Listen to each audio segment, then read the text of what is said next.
Good morning, everyone, and welcome to our live meeting presentation entitled Our Journey Through Unified Communications, the Success We Didn't Set Out to Achieve. My name is Sam Goodner, and I am the CEO of Catapult Systems. My name is Joe Stocker, and I'm the Director of IT here at Catapult. So, this is a unique presentation for us. Normally, we talk about client case studies and advancements in technology, from our client's perspective. This time we thought we'd take a different approach and actually tell our own story. I think it's an interesting one. And so that's what we're going to do for the next 30 or 40 minutes. We will take questions at the end. If anybody has questions, we're going to use the live meeting Q&A facility. So if you have any questions at any time throughout this presentation, go ahead and type them in, and our lovely conference moderator, Tammy, will take note of them, and we'll try to answer them at the end. So this is our own story. This is not a sales pitch. We're going to use actual facts, real numbers, and throughout this presentation, Joe and I are probably going to relive some of the interesting conversations that we had along the way, along this journey over the past year here, from the point of view of a pretty non-technical CEO and a director of IT. So let me give you some good background. By 2008, we had grown to about 240 employees in 6 different locations, and we had a whole variety of big mess in our phone system. And that's what happens when you grow the way that we did. We had 5 different phone systems. We were using 2 different voice and data providers, and I knew in my gut that there had to be a better way. But what I thought it was to go with kind of a corporate-wide provider, phone system, and hopefully voice data provider, maybe even a company that could sell us some co-location services. And I figured that if we could just get a single vendor across all of our offices, that had to help us reduce costs, and that had to improve our ability to support our phone systems across our different offices. So I went to our director of IT here with me, and I said, Joe, even before you got here, I've been planning for kind of all of our voice and data leases and contracts to come to an end at the end of 2009. I'd like you to go find us our next generation phone provider. Right. So when Sam gave me that task, I went out and created an RFP with 80 questions, and really tailored that around our needs, what we wanted to get out of the new phone system, integration with Exchange, voice over IP between offices to reduce cost. And I sent that out to the top 10 phone manufacturers and vendors at the time. And that was basically our approach, was to go out and find out what was out there and get some estimates back. During that time, actually, close to the end of that process, we got a very interesting response back. One was actually from Microsoft, and it included a new approach that we had not seen before. It was called VoIP as you are. So hold on. So most of the other responses we got were traditional phone system responses, right? That's correct. And so give me a range. Remind me. So of the traditional phone systems, so install the PBX, install the phones at all the desks and cubicles, whether it was a hosted or on-premise solution. What was the range there in terms of price? Right. So these phone systems ranged in price, but the total cost was around $200,000 for all 6 of our locations. For the traditional kind of phone system for about 250 employees. So then you got this really interesting approach called VoIP as you are. So tell me more about that.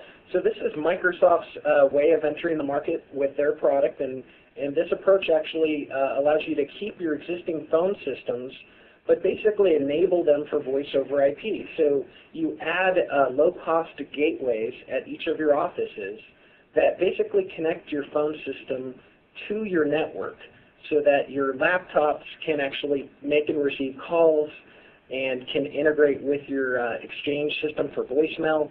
So you're getting all those features that you would get in a new phone system, but you're sort of going at it with a different approach. You're keeping your existing phone systems and VoIP enabling them. So this is kind of the bolt-on approach, right? That's correct.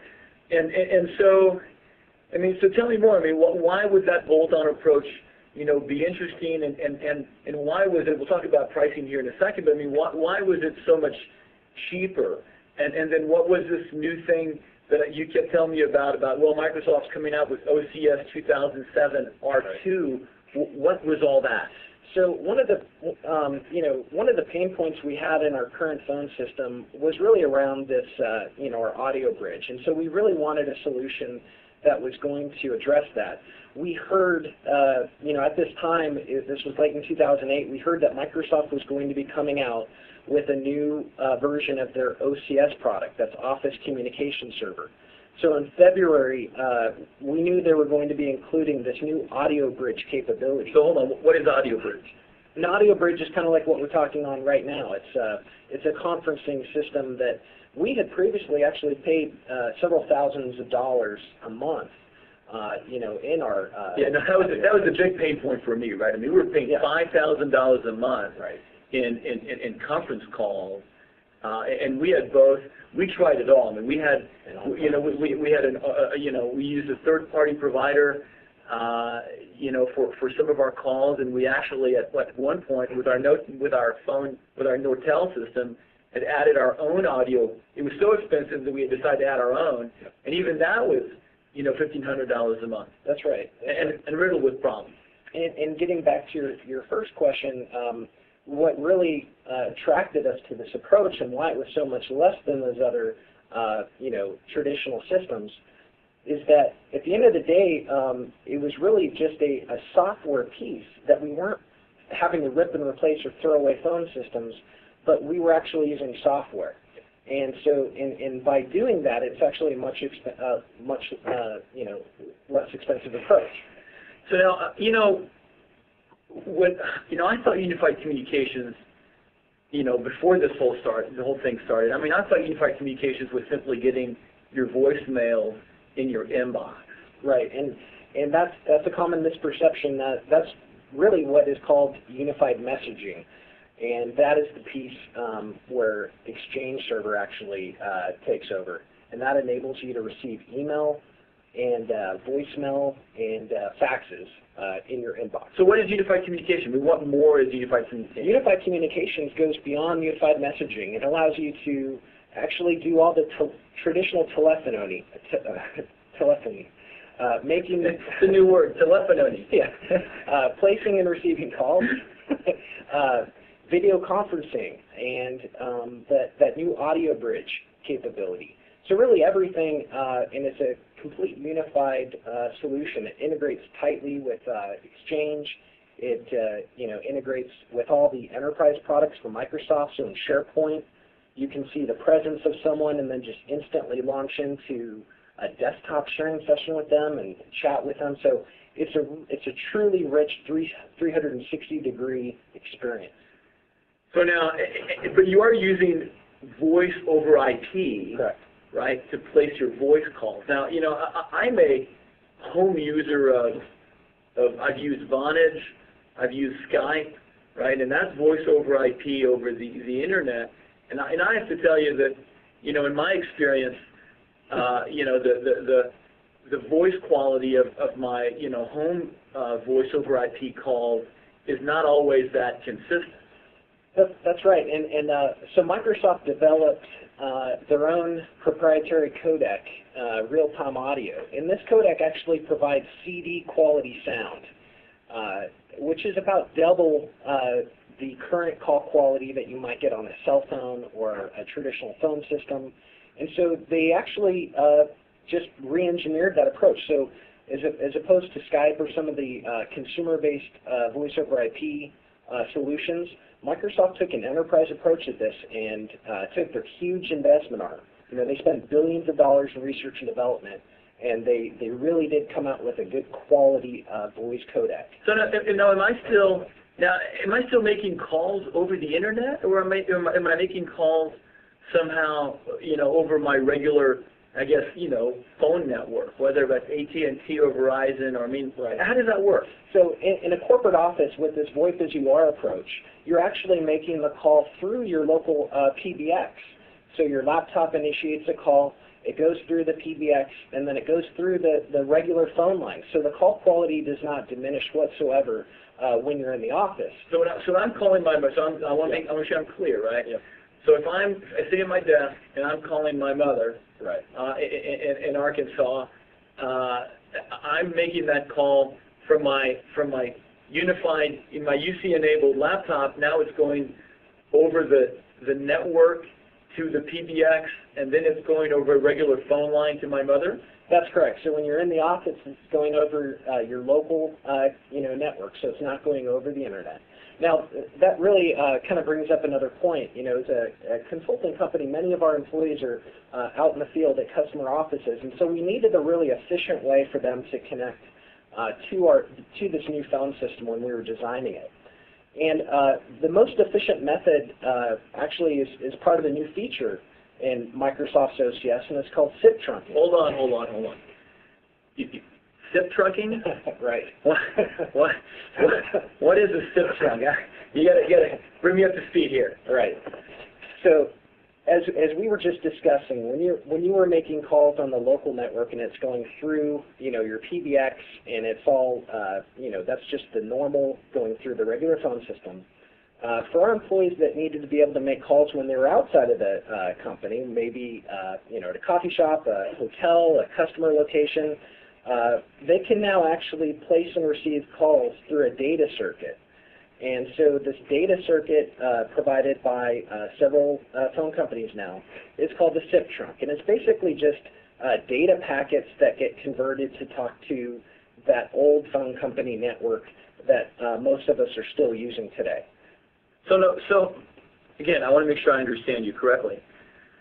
Because it sounds to me like with a SIP trunk, and you can now connect your software-based phone system directly to the phone network? Am I understanding that correctly, or do I still need a PBX in this picture? This is the most interesting part, because when we heard about this feature and we started really trying to understand this, we realized that VoIP as you are is really only one approach to implementing this product. There's actually another way to implement it, and it actually opens up a lot of options. This actually allows you to really have a phone system that's purely software-based without a PBX. So, for us, if we were opening a new office, we would not have to invest in a PBX. We could actually literally just connect to a SIP trunk from the phone company to to the OCS software running on our servers. In the local office. Correct. It would go in my little network closet in the local office. I can bring in this thing called a SIP trunk that's provided by a variety of companies. Correct. Right? And then I would not actually need a PBX. I would not need a phone PBX to actually get dial tone. That's right. Okay. Yep. And so, what did we implement? Remind me here. We have six locations. Did we do a mix and match, or what did we actually implement? We did. We had a mix because we had kind of two buckets of users. We had a bucket of users that were always going to be in the office, and so it really made sense for them to go ahead and go out through their local PBX. Okay. So we kept the PBX for them? In some cases. Okay. In other offices where there were some integration challenges because they were really old phone systems. We had phone systems. I like to keep hardware forever, Joe. Yeah, we had a phone system that was probably 25 years old. There was no chance that this thing was going to be bolted on or voice enabled. No chance. So we had to pull it out. And in that sense, we did actually, for some of those offices, go ahead and go with a pure software-based phone system. So in that case, no PBX at all. No PBX at all. Exactly. Okay. And in other cases, like in the case of our Austin office today, you bolted it on to our existing Nortel phone. That's right. And then as far as our consultants, which are primarily always outside the office anyway, Right. the best thing for us to do is to put a SIP trunk at our data center, because then when they place and receive calls, they're taking advantage of the most bandwidth possible, which is through our data center. So when they place a call, like if they're at their office, or if they're at the client side, or if they're at home, or if they're at the airport, they're going through the internet to our data center, Correct. connecting to a SIP trunk, and then going out to the traditional phone. That's right. The phone line. And that, we designed it that way because that would be the best call experience for them. So we did kind of mix based on the bucket of users that they were. Okay. So, relive for us. How do we roll this out? Maybe we roll this out to all of our employees on the same day. How do we roll this thing out? So we decided to start with a pilot, and we ran the pilot for 30 days, and the results came back really good. But the one thing we had no chance of knowing ahead of time, that we would actually spend more time trying to find out the best type of headset to enable those users to use their laptops as their phone. Right, because I mean the traditional kind of phone, literally, with the buttons and the handheld, the receiver there, it's gone, right? Right. I mean, we either have a laptop or a desktop, and then something to connect to your ear or to pick up to make a call, right? That's right, and it's amazing the spectrum of different employee preferences really cannot be predicted, and this was a challenge for us. We actually spent quite a bit of time on this, and what we ended up doing was actually testing all those devices you see there on the PowerPoint slide. Now, you know what we really ended up doing, right? You said, Sam, I found this great device. It's $4 a piece. And I said, buy 25 of them. I'm sure everybody can live with those. Right. Well, I kind of remember the situation a little differently. I remember proposing kind of a high-quality handset, and you said go out and find a $3 headset. That's what I did. But anyhow, not to split hairs or anything, but at the end of the day, we found that if we could test them in IT, write up the pros and cons, put them on our SharePoint site, and then just really tell the employees to go out and pick the one that they wanted to use. And so we empowered our employees to select the device that worked best for them. So like we gave them a budget, right? That's right. And we had some folks in offices that needed the speaker phone capability, and so they're the kind of one of these Polycom traditional phone-looking devices made more sense. Yes. And then for the majority of our consultants that move around a lot with their laptops, they listen to music a lot during the day already with their headsets. Yes. We kind of went with more of a headset, whether it was wireless or wired approach. Exactly, and I think you bring up a good point here. Some customers, including us in some offices, we were tied into one type of handset. We had no choice. We were going to pay the same amount. And they were expensive. And now we can go out and get these low-cost consumer devices, which are always innovating, always new features, and we could actually have the market compete and get the best value for these devices. So we really benefited from this approach. So like that, I recognize that handheld device. The hand device there. Right. The handset in the upper right-hand corner there. That's a Polycom, right? Right. And that's what we have in most of our offices. That's under $100 a phone. Right. And then we own it, right? That's right. Because I remember with our old phone system, paying up to $50 a month to lease that phone. That's correct, and that's part of the massive ROI savings that you can get, in this solution. So of course, while we were playing with new technology, I figured, well, this new unified communication thing from Microsoft, doesn't it come with video conferencing as well?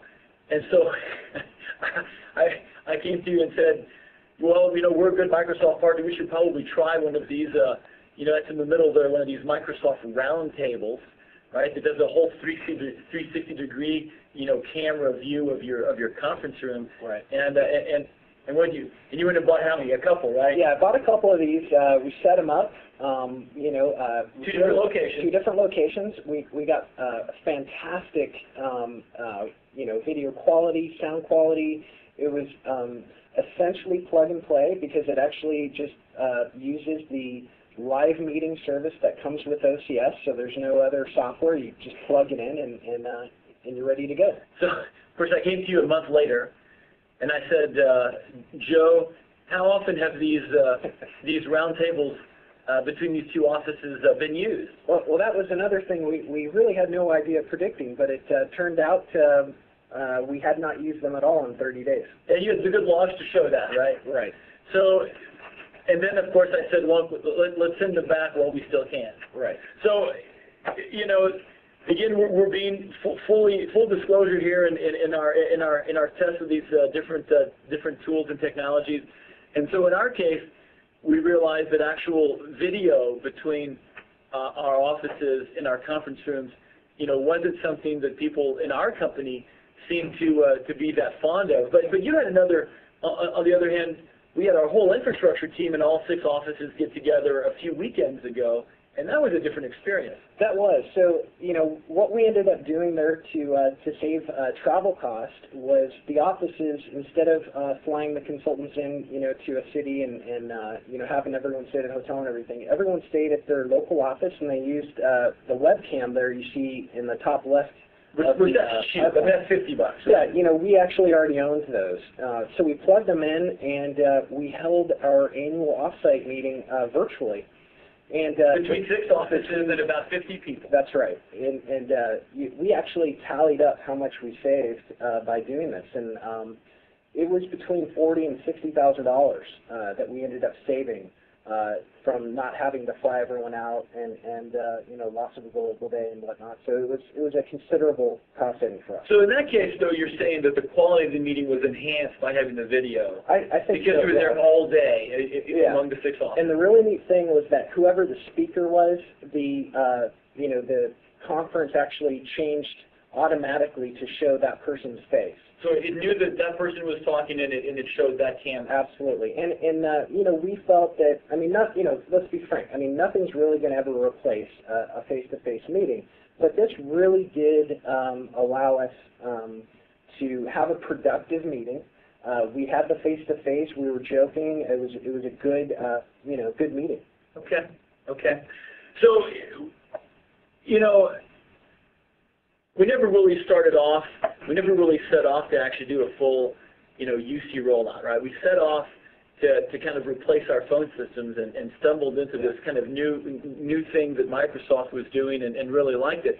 But along the way, there were some benefits we kind of expected that would result from this deployment. So yeah, so we knew we were going to eliminate the long distance calls between our offices because basically Communicator makes a data connection. It uses your existing you know, data circuit. So we knew there was going to be savings there. We also knew that we were going to reduce some costs with a feature called toll bypass. Let me just explain that really quick, Sam.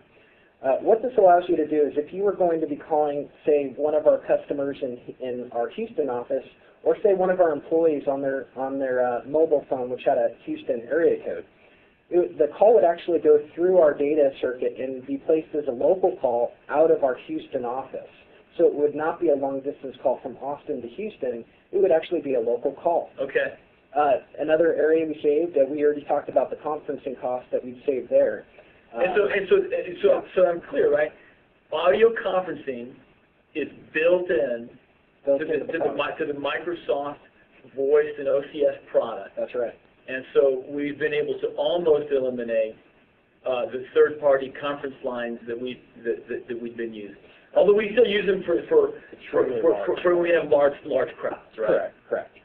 We found that probably 80% of all of our conferencing was between, you know, say 2 and 4 users, and so this actually provided a very streamlined way to replace the conferencing system. It integrates with Outlook. It's a single button click, and it was really easy for our employees. But there's a phone number to call in, right? You don't have to have. You don't have to be a member of the company, right? I mean, anybody. There's a number you can dial in, just like our other conferencing system. Right. Any of our clients, you know, any of our vendors can dial into a regular number. Yeah, we assigned a toll-free number to it, and really the point I was making earlier is just scheduling it is just really clean. It's through Outlook, but yeah, anybody in the world could dial into the toll-free number to join the conference. We saw a reduction in our cell phone bills because a couple of different things. People that had an internet connection were able to use their laptop and make calls through the network instead of whereas they maybe previously used their cell phone. Because we're at client sites all the time. We don't want to use their phone. Right. So we were using our our consultants' cell phones, and now that's practically gone away. Yeah, and there's also a Windows mobile client that allows you to make and receive phone calls through the data connection of the cell phone, so it doesn't use up cell phone minutes. They're coming out with clients right now. There's a client for the iPhone, which is right now just chat, but I have heard that they are going to be adding some of the voice to that later. The other area I think is a big thing for us. We were able to eliminate, Sam, our voicemail systems at all of our offices. Yeah, those were expensive. I mean, I remember paying $5,000 to $7,000 a pop for relatively inexpensive at the time, voicemail systems. And frankly, they weren't that reliable. They weren't highly available. They weren't redundant. We actually had one fail recently, so instead of investing in that, it was great timing because they rolled onto this Exchange product, which can be highly available. It's centralized, easy to maintain. We're actually looking at, from an administration perspective, we've reduced all kinds of time because now we just manage users through the Microsoft tools we were already using, Active Directory and Exchange. We don't have to know all those other phone systems. Yeah. And that kind of gets to the next thing. We no longer have to pay third-party maintenance companies to do add, moves, and changes to this phone system. So, which we were people around all the time. Yeah, right? We actually, and it was $100 a pop every time we moved somebody. It was surprising how much money we were spending on PBX maintenance, and we'll get into that on the next slide. I'll emphasize it there. But the other thing was, just not having to rely on someone allowed our IT. It enabled our IT to respond faster. So if we had a new hire, we can give them a phone number immediately. As a matter of fact, we are probably alone among a lot of companies. We actually are able to give our folks a phone number that even before they start as an employee, we're ready to go. It's not the end of the day that they start or the second day. I mean, they got their email, their phone number. We're much more responsive now than we were before. It's all in one. Now, of course, there was a few benefits we didn't expect, that we didn't think about ahead of time. So the first one was, we went in and removed all of the physical phones from all of our cubicles. That's right. Because now wherever one of our consultants sits when they're in the office, their phone rings at their laptop. That's right. Wherever they are, any conference room, any desktop. I removed all the phones, we boxed them up, and I don't know where we sent them. Hopefully we recycled them, but they're gone.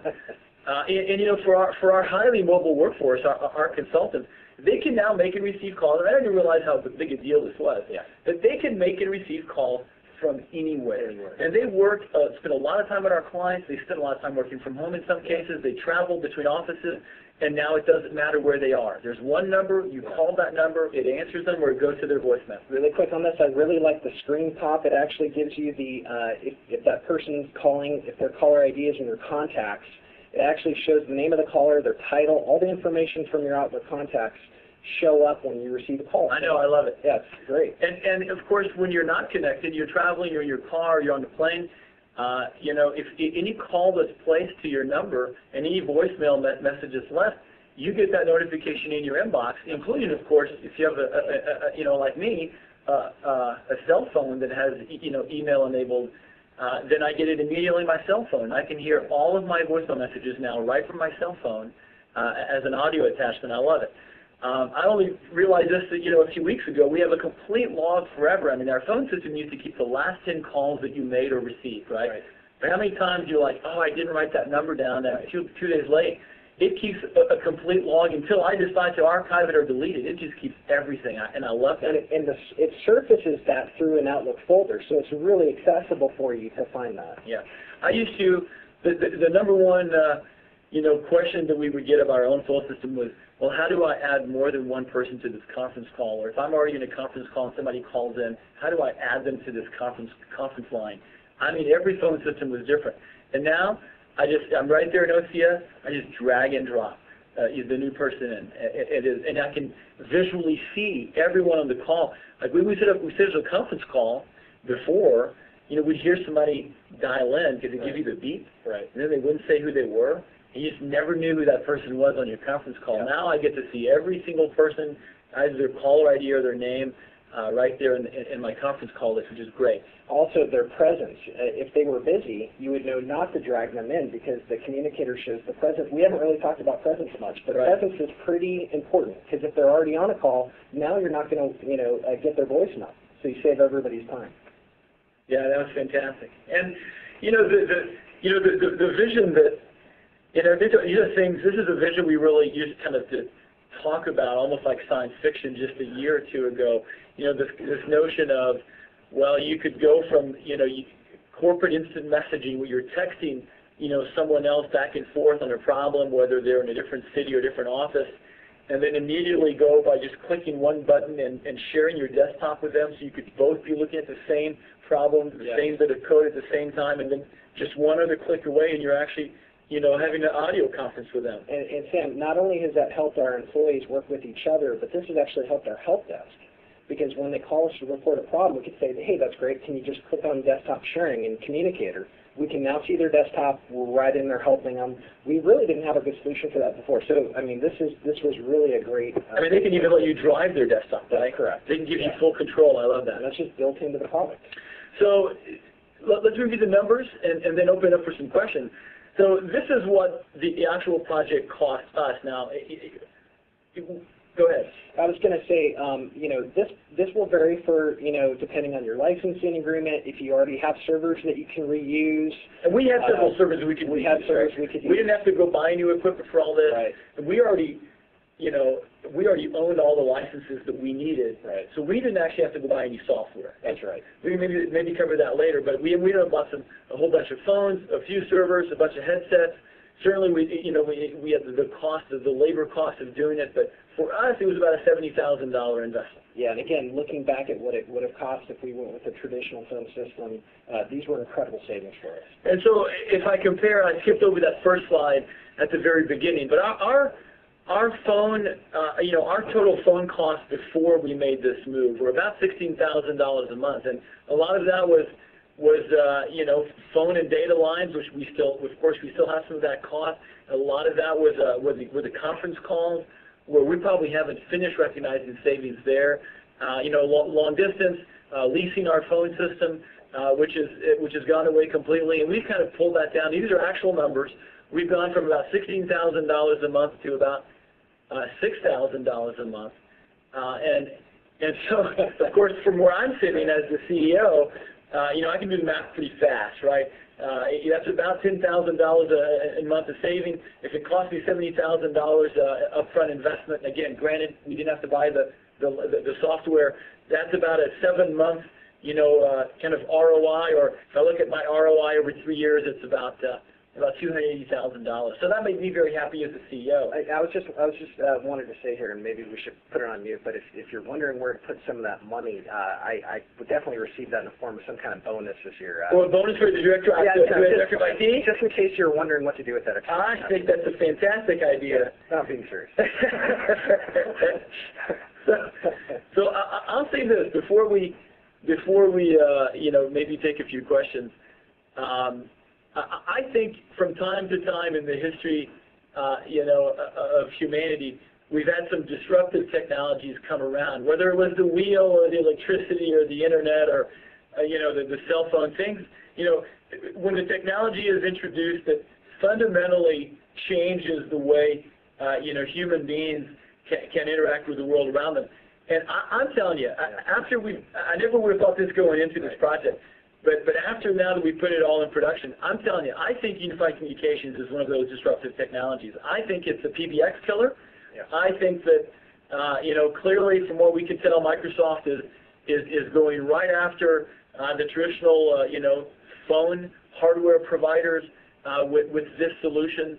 And I think that if you look at the next, 5 years, we're going to have fewer and fewer companies actually spend that kind of money on phone hardware when they don't have to, and it's going to be completely integrated with, the device that they use more than, as an information worker, the device that you use more than any other device all day long, which is your computer. That's right. Yeah, this is one of those leaps in innovation that really is going to be the future.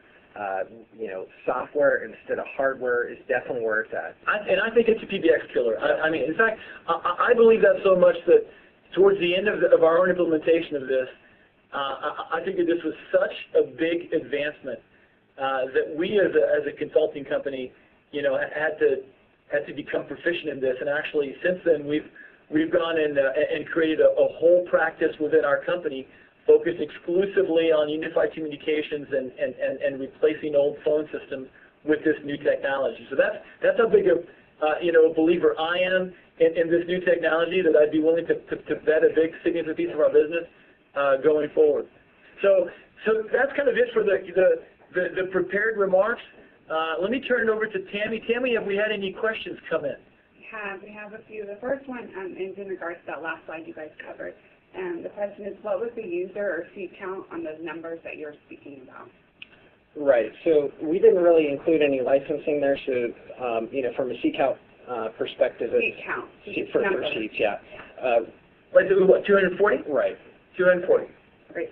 The next one that came in, I believe that adoption would be key to the success of a project like this. What was your user adoption and how did you enforce it? So this is Sam. I'll take that question.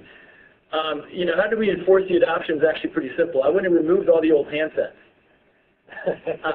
I did. We simply went and took the handsets away when it came to the phones. Right. And for the conferencing, for the conference bridge, I actually decided to give our folks a little bit of a transition time. We let them start experimenting with the new conference bridge so they'd be comfortable with it over a period of a couple of months, especially our sales folks that do a lot of conference calls with our clients. And then we simply, one at a time, went and started disabling all those external conference bridges to where they're only left with their unified communication solution. That's right. And, we really found our pilot experience very helpful because we were able to identify what kind of issues could become user adoption issues, like the type of headset was a big one. If we had not found that out in the pilot, that could have been a problem for us. And how big was our pilot? So we had 25 users in our pilot. And for how long? For a full month. Okay. Yep. Okay. The next question is, our organization requires that we record call center calls as well as other security requirements. What is security requirements around these types of solutions? So there are third-party products available out there that to record that do. Because that's not built in. Yeah, that call recording is not built into this current version of the product. I think it's inevitable that something like that would be included, but in the current version it's not there. But there are. There's one out there called. Let me think about it. Telerex, I think, is one. But if there are lots of third parties are developing. Because it's software, Microsoft has an open API where people can come in and develop software to integrate with those. Yes, so we're actually seeing lots of really great products out there that integrate cleanly with this product. Okay. Great. Two more. So one came in. Which vendors provide SIP trunking, or who do you suggest for that? So, to remain impartial, I don't know that I'll say one over the other, but Global Crossing is the one that we use, but there are others out there from Sprint, ThinkTel, let me think, Jaja, and there's a European one called Interroute. Those are the five out there. But you're thinking, again, I'm just reading through the lines here, right? This is basically just a new form of telecommunications. Yeah. So is it a fair comment to say that eventually we expect that all of these providers will provide, eventually everybody's going to provide long distance or international calls, that eventually everybody will provide a SIP trunk option to their plan? Yeah, and that's a great question. Almost all phone companies have SIP trunks right now. These are the 5 that actually have been certified and have gone through the Microsoft certification program that are fully supported. For the Microsoft. For the Microsoft. Okay. So you could go out and get a different one, have a gateway, and integrate it in. These are actually, another reason why this should take off is because you can get about twice the capacity of calls through a SIP trunk. All right, so a regular T1 23 lines. Is 23 lines, and with a SIP trunk? You can get about 59 calls through it. Which 59 lines simultaneously through a T1. So you can basically consolidate your circuits down by half by using SIP trunks. So it's a huge cost saving there. And for that reason alone, I expect SIP trunks to really overtake traditional pure I circuits. Okay. Yep. Okay. The last question that came in regards to licensing, can you please give me an idea of the licensing cost for a project like this for, say, a 500-seat organization? Well, let me. I think I have that here. Give me a moment. And now, so the question is really related to software licensing, right? Because we basically came out and said, we actually already own the licenses. Now, in fairness, most of our clients, right? If I'm looking from our client's point of view, many of our clients have all or at least some of the licenses they would already need. But I mean, what would they be missing, Joe? So they need to buy a server license that comes. There's two different flavors of that. A server for what? So for OCS server. Okay. I think the list price here that I have for standard edition is about $700. The enterprise edition is $4,000. Okay. So they need to buy the server license. The difference kind of between the two, if I could boil it down to one sentence of why you might go enterprise versus standard, if you cannot afford downtime and you need high availability for the solution, you'd go enterprise. Okay. What about the per seat license? So per seat, as Sam said, some companies may already own this, but Communicator, it's $34 a user. Okay. And then the only other license they would need would be either a standard CAL or an enterprise CAL. So the standard CAL is $31 a user. The enterprise CAL is $139, and that gives you the and that's per user, not per month or per year. That's just per user. Yeah. Now I'll tell you, that sounds a whole lot cheaper than what I used to be paying for my per user phone system. I can tell you that. Right. Tammy, any other questions? Nope, that's everything. So, first of all, thank you for joining us. As you've noticed, this really was not designed to be a technical presentation on unified communications. But Joe, if I'm not mistaken, you have a much more technical version of unified communication presentation coming up. And so stay tuned. You can go to our website, or you can get if you're already on our email list, you'll get an invitation to this. If you want your more technical folks to attend that presentation, that'll be coming up in a few weeks, I'm sure. Yeah. Otherwise, thank you for joining us. And again, if you have any questions at all for either one of us, you see our emails there on the live meeting. Feel free to contact us. We'd be delighted to answer them if we can. Thanks, everyone.